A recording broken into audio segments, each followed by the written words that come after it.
There comes a moment in life when you look into the mirror and realize you're carrying a weight you never chose, a heaviness that didn't begin with you, but somehow became yours to carry.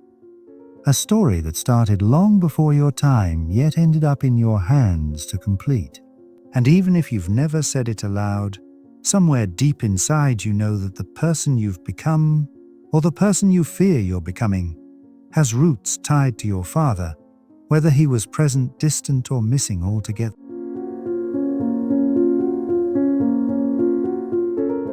This isn't about blaming him. It's not an attempt to accuse a man who may have never learned any better. Instead, it's about the quiet truth that shows up when the distractions fade and you're left alone with questions you've tried to avoid for years. Questions like, why do I feel so small? Why does everything feel harder for me than it does for others? Why am I fighting battles no one else sees?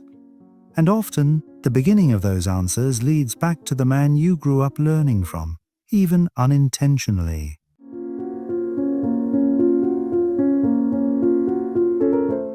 A father doesn't only raise a child, he shapes the voice inside them. The voice that appears when you doubt yourself, when you're trying to prove something, when you fail, or when you're afraid to take the next step. For some, this inner voice is supportive. For others, it's critical. And for many, it's simply absent.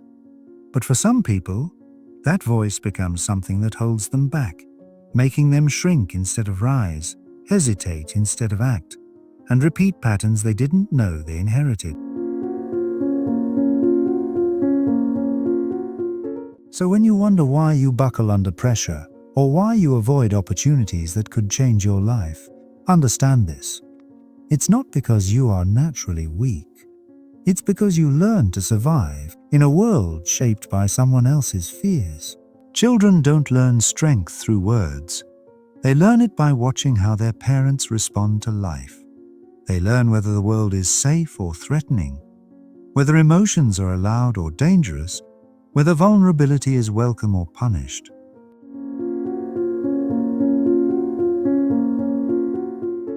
If your father used silence, you learned to silence yourself. If he used anger, you learned to walk carefully. If he demanded perfection, you learned that good was never good enough. If he was absent, you learned to question your worth. If he was unpredictable, you learned to overthink everything. And if he avoided emotions, you learned to numb your own. None of this makes him a bad person, just an unhealed one. But it does mean that you grew up protecting yourself from things a child should have never had to manage. So today, when you feel weak or stuck, it's not because you lack strength, it's because you spent years in survival mode. You learned to read his moods before your own. You learned to avoid triggering him instead of learning how to express yourself. And the truth is, survival mode changes the brain. You may feel limited now, not because you are incapable, but because your nervous system was trained to expect danger rather than possibility. What you call weakness is often just adaptation. You hid parts of yourself to stay safe. You learned emotional freezing and now you call it indecision. You learned self-doubt and now you call it humility. You learned to avoid conflict and now you call it peace. You learned to depend on no one and now you call it strength. You learned to stay small and now you call it your personality. But what if these weren't choices? What if they were inherited patterns? Your relationship with your father became the blueprint for how you relate to yourself. If he didn't support your dreams, you learned to mistrust your own. If he rarely showed pride, you learned to chase validation instead of fulfillment. If he couldn't handle emotions, you learned to hide yours until they became too heavy to hold. And what you label as weakness may simply be inherited self-protection. But here's the truth you were never taught. You can outgrow the emotional blueprint you inherited. Just because a pattern came from your past doesn't mean it belongs in your future.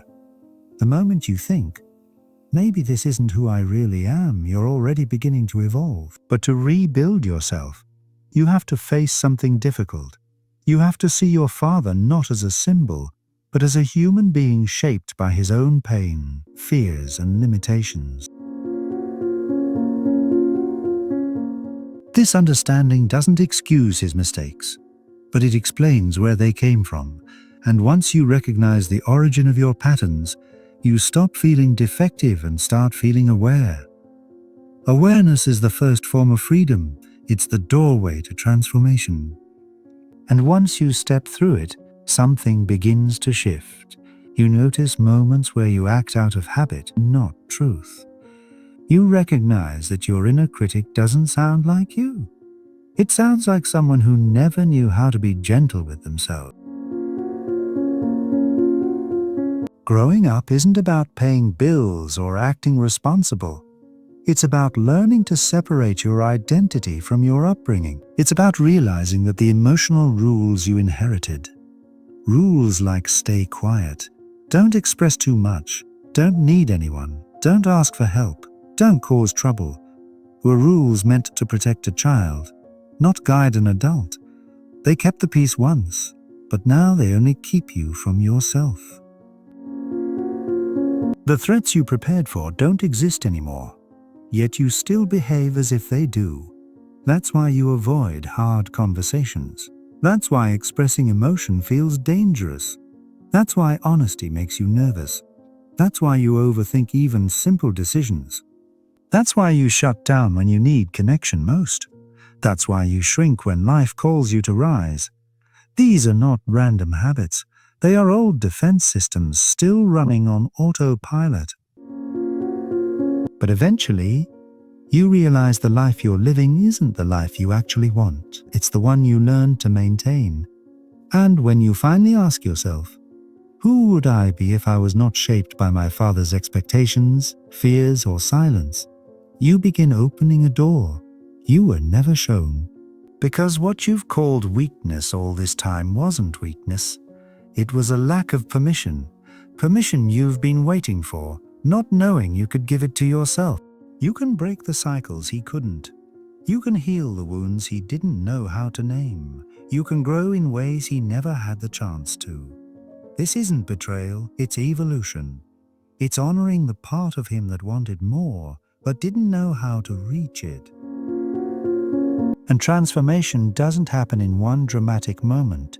It happens in small, consistent shifts. When you pause instead of shrinking, when you speak up in a moment you would have stayed silent, when you rest without guilt, when you ask for help without shame, when you choose honesty over avoidance, when you forgive yourself for patterns you learned, not chose. These moments slowly create a new inner voice, one that finally sounds like you. The real you, the you who wants to speak freely, the you who wants to feel deeply, the you who wants to live boldly, not safely, the you who wants to break free from inherited expectations. And when you look back one day, you'll realize that what you once called weakness was actually the beginning of your transformation. It was the first sign that something inside you needed more truth, more space, more freedom. You were never weak because of your father. You only believed you were. And what felt like weakness was actually your first step toward becoming stronger than the generation before you. That strength, your strength, is just starting to rise.